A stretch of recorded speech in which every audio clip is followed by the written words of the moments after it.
1학년 여러분, 드디어 우리 생명과학 두 번째 시간입니다. 선생님이 수업하기 전에 간단한 안내를 좀 하자면 지난 시간에 선생님이 형성평가 안에 암호를 넣어놨거든요. 여러분 대부분 암호를 잘 작성해서 푸셨는데 간혹 어떤 학생이 간혹이라고 하기에는 한 명밖에 없었긴 했는데 그 한 명의 학생이 암호가 뭐예요? 이렇게 질문이 댓글로 왔더라고요. 네, 암호가 뭔지는 수업 시간에 나옵니다. 여러분 알고 계시죠? 혹시라도 그런 친구들한테 암호 공유해 주시지 마시고요. 네, 그건 불법행위예요. 부정행위입니다. 여러분들 수업 잘 듣고 그리고 각자 자기만의 문제를 푸셨으면 좋겠어요. 문제 틀린 거 가지고 혹시 수행평가 반영될까 봐 걱정하시는 분들이 있는데 틀린 거는 크게 상관없어요. 여러분들 틀린 거는 지금 평가가 아니라 수업 시간에 한 내용을 잘 알고 있는지 스스로 확인해 보는 거기 때문에 틀릴 거 전혀 걱정하지 마시고요. 대신에 제출을 하셔야 돼요. 제출을 안 하는 거는 나중에 불이익이 있을 수 있습니다. 가능한 수업 시간 내에 제출을 하도록 하고요. 혹시 늦어질 경우에는 선생님한테 미리 댓글로 선생님 저 좀 늦을 것 같아요. 좀 기다려주세요. 이렇게 말씀을 해주세요. 안 그러면 이게 종칠 때까지 제출이 안 돼서 수업 시간 중간에 중도 이탈한 걸로 처리될 수 있거든요. 불이익 받지 않도록 선생님한테 알려주시기 바랍니다. 자, 그럼 우리 지난 시간에 했던 얘기들을 좀 해볼게요, 여러분. 지난 시간에 우리 생물의 특성 7가지 얘기했었고요. 그 7가지를 개체 유지 특성과 종 유지 특성에 대해서 나눠놨습니다. 기억납니까? 네, 요거에 대해서 선생님이 지난 시간에 문제를 냈었는데요. 종 유지 특성을 골라라 했더니 이거 2개 말고 다른 것도 막 적어놓은 친구들이 있더라고요. 종 유지하는 특성은 생식과 유전, 적응과 진화에 관련된 거고 나머지 것들은 전부 개체를 유지하겠다는 거. 나 혼자 내 몸을 유지하는 데 쓰는 특성이 되겠습니다. 자, 그리고 여기서 또 알아놔야 될 거. 자, 지난 시간에 비생물이랑 생물을 비교했었는데요. 여러분, 이 생물의 특성, 7가지 특성이 비생물에서는 아예 안 나타날까요? 예, 나타날 수 있어요. 가끔 잘하는 거 있습니다. 그죠? 그리고 또 움직이는 것도 있을 수 있어요. 로봇 움직이잖아요. 로봇 청소기 움직이잖아요. 근데 그런 거 여기 외부의 자극에 대해서 움직인다 이런 거 가능해요. 하지만 세포로 구성되어 있다든지 물질대사 한다든지 이런 게 없기 때문에 비생물이라고 하는 거예요. 그러면 생물이라면 이것들을 다 가지고 있어야 돼요. 생물 중에 이걸 다 안 가지고 있는 경우는 없다고 보시면 되겠습니다. 됐죠? 자, 그리고 세포로 구성되어 있다는 이 특성에서 우리가 단세포 생물, 다세포 생물 구별했고요. 다세포 생물 같은 경우에는 세포들이 비슷한 게 여러 개 모여서 조직을 이룬다고 했었어요. 이것도 문제에 나왔었죠? 그래서 동물의 구성 단계, 식물의 구성 단계 요거 앞 시간에 필기했었는데 요거 머릿속에 좀 익혀 놓으세요. 동물의 구성 단계는 요 뒷단원에서 다시 한번 더 볼 겁니다. 그리고 내려가서요. 우리 지난 시간 정말 중요하게 다뤘던 거죠. 물질대사. 이거 진짜 중요하거든요, 여러분. 여러분들이 문제를 다 잘 푸셨던데 요거 하나 써놓으세요. 자, 물질대사의 뜻을 한마디로 요약하면 요거 좀 쓰세요, 지금. 자, 이게 속도가 좀 느리신 분들은요. 스페이스바 누르시면 일시정지가 됩니다. 일시정지하고 쓰셔도 돼요. 자, 생물의 체내에서 일어나는 모든 화학 반응입니다. 화학 반응. 요거가 물질 대사의 뜻이다. 근데 우리가 더 중요하게 다뤘던 건 물질 대사를 2종류로 나눴었죠. 어떤 거냐면 여기 저분자 물질을 다 붙여서 고분자 물질로 바꾸는 거. 이 저분자 물질은 2개일 수도 있고 10개일 수도 있고 대부분은 근데 고분자 물질이라고 하면 엄청 커요. 몇천 개, 몇만 개씩 붙어 있는 건데 2개를, 4개를 붙여, 2개를 붙여도 되고요. 4개를 붙여도 되고. 어쨌든, 합성을 하게 되는 게 동화작용이라고 얘기했었어요. 분해하는 게 이화작용이라고 얘기했었고요. 요거 구분을 좀 해놓으셔야 돼요, 여러분. 어떤 걸 구분하냐? 앞 시간에 했었죠? 에너지를 흡수하는지 방출하는지 알아놓으셔야 되고요.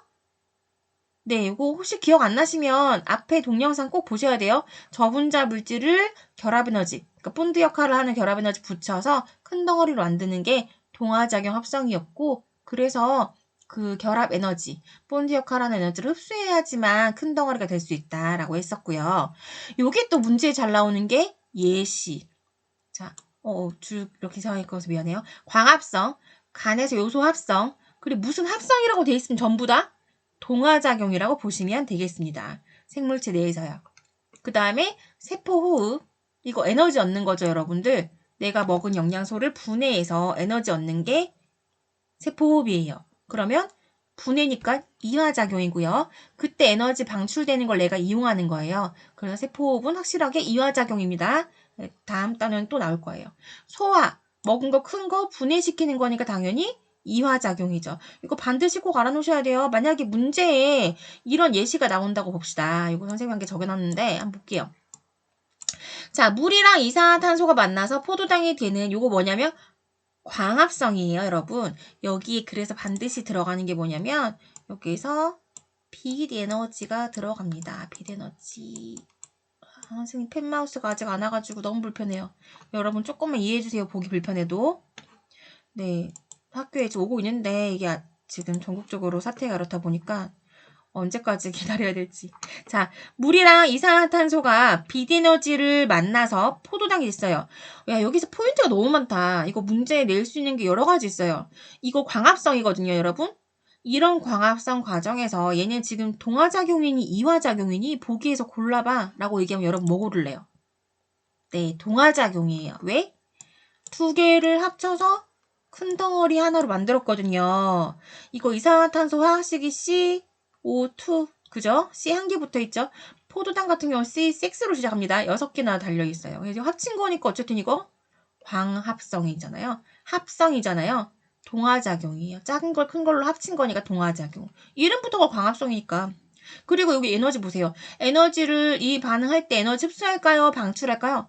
네, 에너지 흡수하죠. 물과 이산화탄소가 빛에너지 흡수해서 포도당이 된 겁니다. 됐죠?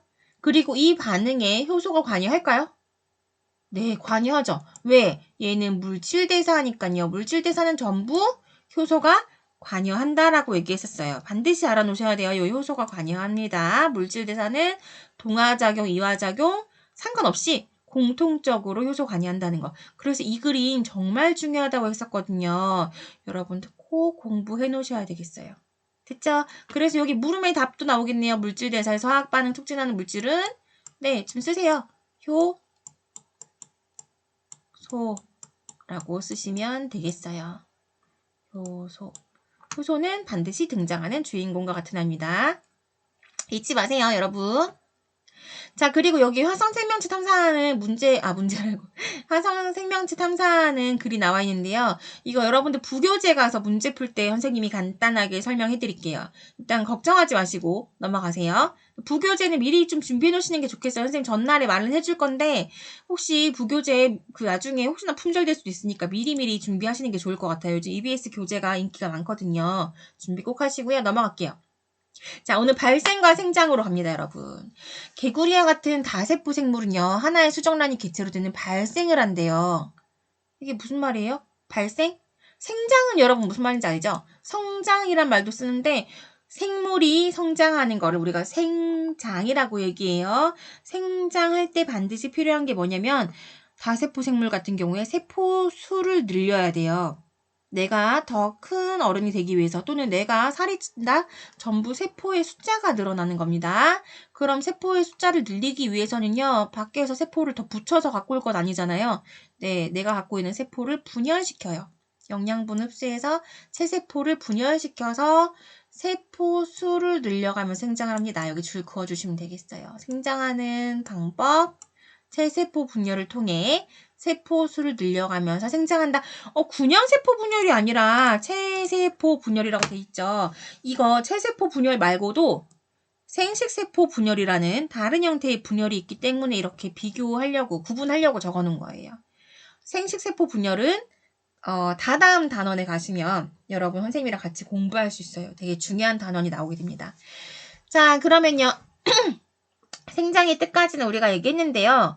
발생, 이거 구분을 좀 해주셔야 되거든요. 생장이랑은 좀 다릅니다. 발생은요, 시작점이 좀 달라요. 요거 줄 그을게요. 수정란이 개체로 되는 게 발생이다 라고 했어요. 수정란이 개체로 되는 게 왜 발생이냐면 여기 뜻이 또 적혀 있죠. 보세요. 암수 생식세포가 수정하는 거, 보이죠? 요거 만들어진 수정란. 요까지 생식하는 건데, 생식하고 나서 이 수정란이요. 세포 분열을 통해 세포의 수를 늘려요. 요까지는 왠지 생장 같아요. 그런데 세포 분열에서 각각 조직과 기관을 형성합니다. 그럼 처음에는 조직과 기관이 없었죠. 이거 그림 보실게요. 여기 배아라는 글씨가 있는데 사람도 배아라는 말을 써요. 태아라는 말 쓰는 거 아니에요, 선생님? 뱃속에 있는 아기는 태아 아니에요? 네, 태아라는 말도 쓰는데 태아의 이전 단계를 배아라고 해요. 뭐냐면 이게 뭐야? 올챙이야? 이거 나중에 사람 될 건가? 아니면 나중에 토끼 될 건가? 모르겠는데 그냥 세포만 있는 덩어리인데 하는 요거를 배아라고 얘기합니다. 한마디로 이 세포는 뭐가 될지 우리가 눈으로 볼 수 없죠. 사실 이 세포는 뭐든지 될 수 있어요. 이 세포가 유전자에 따라서 올챙이가 좀 될 건데 올챙이의 눈이 될 수도 있고요. 올챙이의 뭐 배가 될 수도 있고 올챙이의 척추가 될 수도 있고요. 뭐가 될지 모르죠. 올챙이의 혈액이 될 수도 있고요. 그래서 요거 아직 역할을 임무 수행 뭐 할 건지 역할, 기능을 부여받지 않은 요거를 줄기세포라고도 한 거예요. 여러분 지금 줄기세포 배우는 단어는 아니니까 그까지는 외우진 않아도 되고요. 어쨌든 이렇게 수정란이라는 세포 하나가 아직까지 뭐가 될지 결정이 안 된 상태를 거쳐서 모양과 기능을 정해가지고 이렇게 올챙이가 됐다. 근데 얘도 완성됐어요? 아직 안 됐어요. 좀 있으면 뒷다리가 나오거든요. 모양 또 바뀌었죠. 좀 있으면 앞다리 나오거든요. 모양이 또 바뀌었어요. 좀 있으면 꼬리가 없어져요. 그래서 개구리가 됐어요. 모양이 또 바뀐 거예요. 아직 꼬리가 안 없어졌네. 없어지고 있을 거예요. 네. 이렇게 될 때까지 모양이 계속 바뀌잖아요. 네, 기능도 바뀌고 이것을 전부 다 우리가 뭐라고 얘기하냐면 이렇게 되는 과정을 전부 다 발생이라고 얘기하는 거예요. 그림에다 표시를 좀 할까요? 요까지는 우리가 발생이라고 합니다. 그리고 그 다음에 그러면 여기 작은 개구리에서 큰 개구리가 되었다. 이거는 뭐라고 할까요? 네, 이거는 생장이라고 얘기하는 거예요. 이거는 새로운 기관이 생기거나 뭐 새로 역할을 바꾼 게 아니기 때문에 크기만 자란 겁니다. 이거는 생장이라고 얘기해요. 자, 그럼 여러분 하나만 질문할게요. 여기서 체세포 분열이 일어나는 거는 발생일까요? 생장일까요? 네, 둘 다죠. 생장할 때 당연히 세포수 늘려야 되니까 체세포 분열해야 되고요. 여기 수정란이 개구리 될 때도 이 세포 하나였는데 세포를 일단 많이 만들어야 각각 역할 나눌 거 아니에요. 맞죠? 세포 2개 가지고 뭐 하나는 머리 할래? 하나는 다리 할래? 얘는 어떻게? 배는 어떻게? 알 수 없죠? 네, 그래서 이거는 세포 분열 계속 해야지만 이렇게 나오는 거예요. 기관들이. 그래서 이것도 체세포 분열한다는 거. 이 과정 전부 다 체세포 분열 관여하는 거예요. 사실 고난이도 문제에 잘 나오는 내용인데 선생님이 좀 꿀팁으로 알려드렸습니다. 됐죠? 여러분들 여기까지 발생, 생장 구분을 좀 해주시고요. 그리고 나서 다음 페이지 가게 되면 여기 귀여운 아기 있네. 요거 한번 볼까요? 자, 다음 페이지, 아이고, 16쪽 가보세요. 교과서 16쪽 펼치시고요. 자, 여기서 좀 볼게요. 여기도 수정란 나오네, 수정란. 자, 수정란이 세포 분열해서 여기 사람도 배아 나왔죠? 배아를 거쳐서 아기가 되었다. 야, 요까지 뭐라고 한다고요? 예, 쓰세요. 발생이라고 한다고요. 발생. 선생님 마우스로 글씨 쓰는 거 정말 힘드네요. 자, 발생. 자, 그 다음에 이 아기가 좀 더 자라면 여러분처럼 좀 더 크고 좀 더 예쁘고 좀 더 똑똑하고 착한 어른 아니지, 청소년이 되겠죠? 요거는 뭐예요? 예, 요거는 생장이에요. 이 아이가 조금 더 커서 선생님처럼 좀 더 크고 머리만 컸네. 다리도 커볼까요? 조금 더 크고 좀 더 이쁘고 뭐 이런 좀 더 이쁠 거예요. 아마도. 검증 안 되니까 일단 질러보겠습니다. 요거 전부 다 생장이라고 얘기할 수 있겠지요, 여러분. 되겠나요? 자, 발생과 생장 전부 다 세포 분열을 해야지만 일어난다라고 얘기했었어요. 자, 나온 김에 여기서 바로 다음 거 봅니다. 생식과 유전 볼게요. 자, 생식이라는 말은 여러분 아실 거예요. 생식. 뭐? 자손을 만드는 게 생식이에요. 그죠? 이것 때문에 종족이 유지가 되는 거죠. 자, 자손을 만들 때 생식을 하는데요. 생식할 때 이거 줄 좀 그을게요. 자, 봅시다. 생식을 통해서 생물은 자신의 유전 물질을 자손에게 전해줘요. 그래서 사람이 낳은 자손은 사람이 되고 이 밑에 치타. 치타가 낳은 자손은 치타가 되고. 보입니까? 집신벌레가 낳은 자손은 집신벌레가 되겠죠. 됐죠? 이거를 뭐라고 한다? 이거를 유전이라고 얘기합니다. 어버이 형질을 물려주는 거를 유전이라고 얘기해요. 예시가 여기 있네. 정록생명의 어머니로부터 정록생명의 아들 태어나는 것은 유전의 예이다. O형 엄마 아빠로부터 O형 아들이 태어나는 것도 유전의 예시겠죠. 됐나요, 여러분? 네, 여기까지 할 수 있겠죠. 아, 치타 되게 귀엽죠? 이 치타 아기 진짜 뽀송뽀송 귀여운데 선생님 아프리카 가서 치타 직접 봤거든요. 너무 귀여워요. 여기 어릴 때부터 여기 다크서클이랑 팔자주름이 연결돼가지고 엄마처럼 얼굴이 되게 작고 진짜 귀여워요. 다음에 보여드릴게요. 아, 치타를 들고 온다는 건 아니고 다음에 사진을 보여드릴게요. 예, 기회가 되면 그러도록 하겠습니다. 자, 요 생식에서요. 우리가 짚고 넘어가야 될 게 또 하나 있어요. 여기 짚고 넘어가기 전에 이거 하나 쓰고 갈게요. 자, 생식. 요 난자랑 정자가 만나서 수정이 됐어. 요거는 이제 생식이라 하면 되겠죠. 난자는 누가 만들죠? 네, 여자가 만들죠. 사람 또는 동물에서. 정자도 사람이 만들겠죠. 자, 뭐 구분이 안 되니까 머리카락 좀 길게 그려줄게요. 자, 어쨌든 난자랑 정자를 만들어서 수정을 시키는 거. 요까지가 이제 생식이라고 보시면 되겠습니다. 사실 생식은 넓은 범위에서 요 전 과정을 다 포함해요. 근데 굳이 나누자면 이렇다는 거지. 자, 그래서 생식과 발생에서요. 좀 짚고 넘어가야 될 게 있어요, 여러분들. 옆에 공간이 있으니까 좀 쓰도록 할까요? 자, 선생님도 이제 마우스 글씨가 좀 힘드니까 커서로 바꾸겠습니다. 자, 여러분들 생식 우리가 중학교 때 배웠던 내용 복습하는 거예요. 지금 새로운 게 아니라 요거 들어본 적 있을 거예요. 무성생식. 있죠? 들어본 적. 그리고 유성생식 들어본 적 있을 겁니다. 이거 중학교 때 했어요. 예, 걱정하지 마세요. 기억 안 나면 지금 하면 되니까. 자, 무성생식과 유성생식의 가장 큰 차이점은 뭘까요? 여러분들한테 얘기하면 선생님 무성생식은 성이 없어요. 집신벌레처럼. 맞아요. 근데 그렇게만 얘기할 순 없어요. 네, 선생님 지렁이 같은 경우는 자웅동체니까 무성생식이요. 아니에요. 지렁이 자웅동체지만 유성생식합니다. 네, 가장 큰 차이점, 이걸 그냥 한마디로 정의하려면 이렇게 말해야 돼요. 생식세포가 있냐, 없냐예요. 생식세포가 없다, 생식세포가 관여하지 않으면, 생식세포의 수정이 일어나지 않으면 무성생식입니다. 생식세포가 있더라도 수정 안 하는 거는 무성생식이에요. 예를 들면 여러분 혹시 초등학교 때 거머리나 플라나리아 실험해 본 적 있어요? 얘 반 자르면 그냥 2마리 되거든요. 네, 조금 지렁이보다 좀 작게 생긴 거 있는데 네, 해본 적 있는지 모르겠어요. 그런 거는 무성생식이에요. 그리고 여러분들 식물 같은 경우에 한 번씩 가지를 또 꺾어가지고 화분에 옆에 따로 심었는데 걔가 뿌리를 내려서 한 그루가 또 새로 자랐어. 이런 거. 이것도 무성생식이에요. 식물 같은 경우에는 암컷, 수컷 있잖아요. 그죠? 식물이니까 암컷, 수컷이라고는 잘 안 하지만 근데도 수정을 하지 않았기 때문에 그럴 경우에는 무성생식입니다. 그리고 유성생식은 당연히 그러면은 생식세포가 있어야 돼요. 생식세포 여러분 뭐 있죠? 네, 방금 옆에서 봤던 난자, 정자 이런 거 있고요. 그 다음 식물 같은 경우에는 난자, 정자라고 하지 않고 암술 속에서 미씨의 씨방 안에 있는 미씨 기억납니까? 중학교 때 했던 거? 그 다음 또 있죠? 어디? 수술에 있는 꽃가루를 다른 말로 화분이라고도 얘기하죠. 환자 말로 꽃화자의 가루 분자. 꽃가루라고 쓰셔도 괜찮아요. 자, 생식세포의 수정이 일어나야 됩니다. 그래야 유성생식이에요.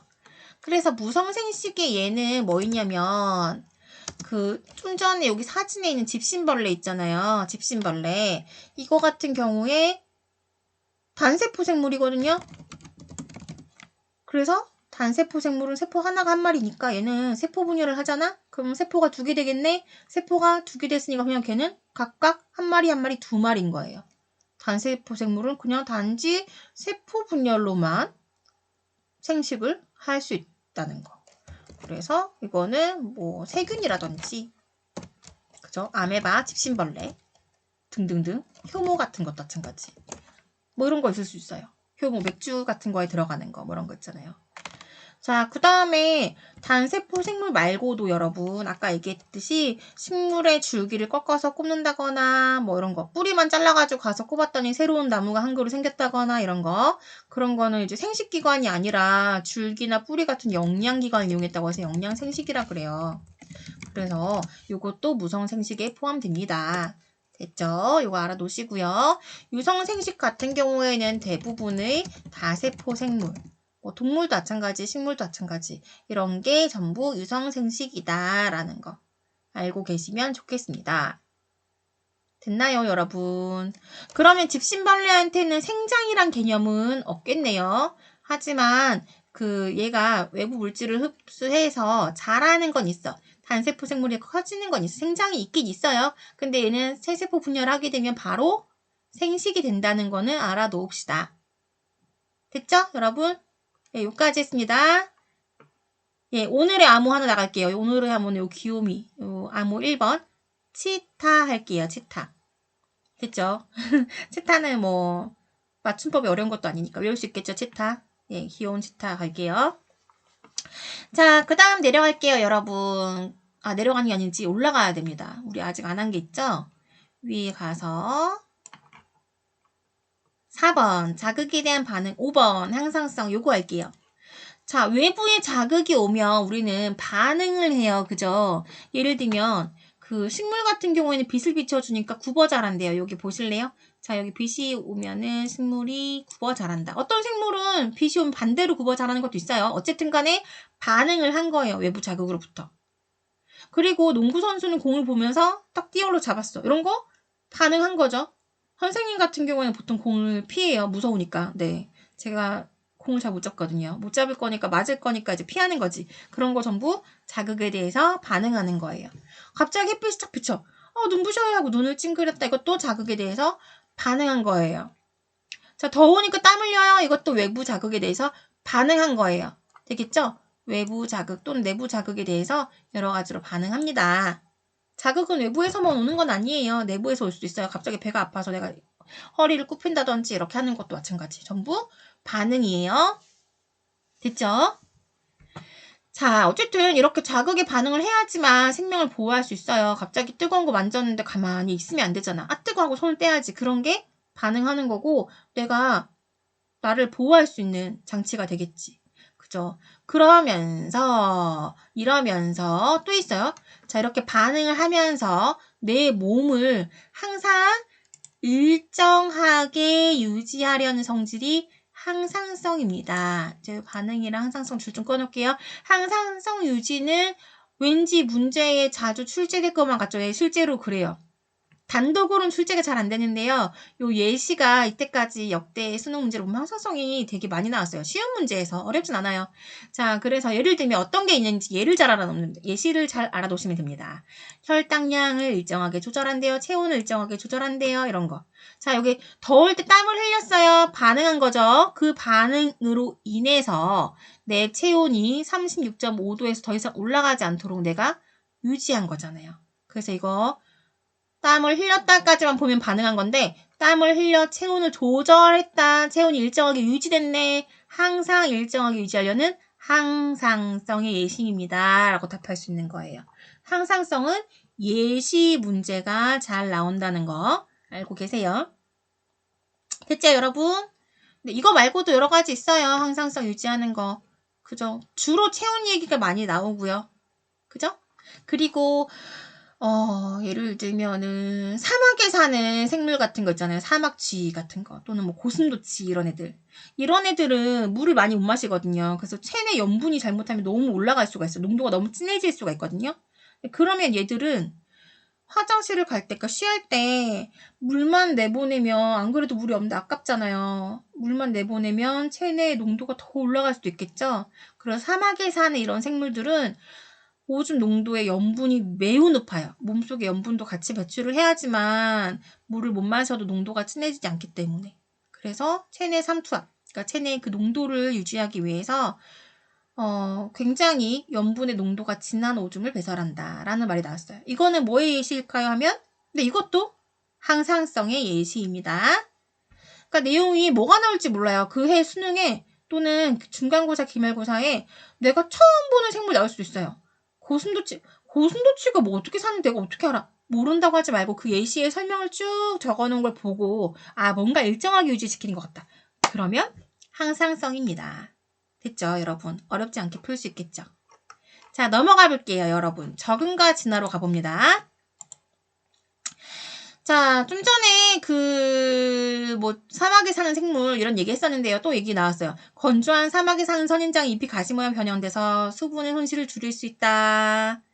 그 다음에 또 있네. 뱀은 머리뼈의 관절에서 아래턱을 아예 분리해서 입을 쫙 벌릴 수 있어요. 그래서 큰 먹이를 삼킬 수가 있대요. 이처럼 생물은 자신이 살아가는 환경에 적합한 몸의 형태와 기능, 생활 습성을 갖도록 변화하는 적응을 한다. 적응의 줄 좀 끊으시고요. 그럼 아까 사막쥐가 처음에는 그러지 않았는데 사막에 옮겨가서 살면서 염분이 진한 농도의 염분이 진하게 들어있는 농도가 높은 오줌을 배설한다. 그래서 체내 삼투압을 일정하게 유지한다는 항상성 유지지만 이렇게 되어서 사막 환경에서 잘 적응해 살 수 있다라는 내용이 나오면 이 적응과 진화에 해당된다는 거. 국어를 잘하셔야 풀 수 있는 단원입니다. 됐죠? 자, 적응이라고 얘기했어요. 적응을 잘해야 잘 살아남아요. 그죠? 자, 넘어갈게요. 이 적응을 하면서 새로운 종이 생긴다고 하면 진화라고 얘기해요. 어렵죠, 여러분. 무슨 말이야? 무슨 말이에요? 자, 밑에 예시를 좀 볼게요. 뱀의 아래턱이 분리되는 것은 적응한 결과입니다. 적응이에요. 자, 이거 벌레입니다. 가운데 보이죠? 벌레. 처음에는 이렇지 않은 벌레가 만약에 있었다 칩시다. 처음에는 빨간 색깔 벌레였다고 가정을 해볼까요? 자, 처음에 빨간색 벌레였는데 빨간색 벌레들이 이렇게 살다가요. 어느 날 이렇게 다리가 이렇게 짧아 벌레가. 이런 애들이 살다가 어느 날 돌연변이가 태어날 수도 있잖아요. 이렇게 잘 살고 있었는데 어느 날 이 동네에 돌연변이가 태어난 거예요. 우연찮게. 원래 생물은 돌연변이가 계속 생겨요. 사람도 그렇잖아요. 자, 그래서 돌연변이가 이렇게 생겼어요. 야, 뭐야, 너 왜 이렇게 이상하게 생겼어? 우리 종족이 아닌가? 이상하네? 이렇게 살다가 어느 날 이 동네에 포식자인 새가 온 거예요. 그 새가 벌레를 싹 잡아먹으면서 누가 먼저 잡혀먹었을까요? 보통 이런 애들이 먼저 잡혀먹히겠죠. 왜? 근처에 나뭇잎이 있으니까 눈에 잘 띄는 색깔인 얘네들 잘 잡혀먹히고 이 연두색 벌레만 돌연변이었는데 원래 얘만 살아남아서 자손을 번식시키는 거예요. 그래서 이 동네는 이렇게 연두색 벌레들이 남고요. 새가 찾아가지 않았던 옆에 동네에는 아직 원래 빨간색 벌레들이 남아가지고 살고 있는 거예요. 그러다가 그 동네 친구들이랑 멀리 떨어진 이 동네 친구들이랑 이 동네 친구들을 사람이 발견하고 여기는 빨간 벌레 사는데 이 동네는 여기 초록 벌레 사네? 그리고 얘네들이 나중에 서로 이렇게 이동해가지고 이사 갈 수도 있잖아요. 옮겨가 살다 보니까 서로 섞여서 살고 있는 거예요. 이제는 다른 걸 존중해줘야겠죠.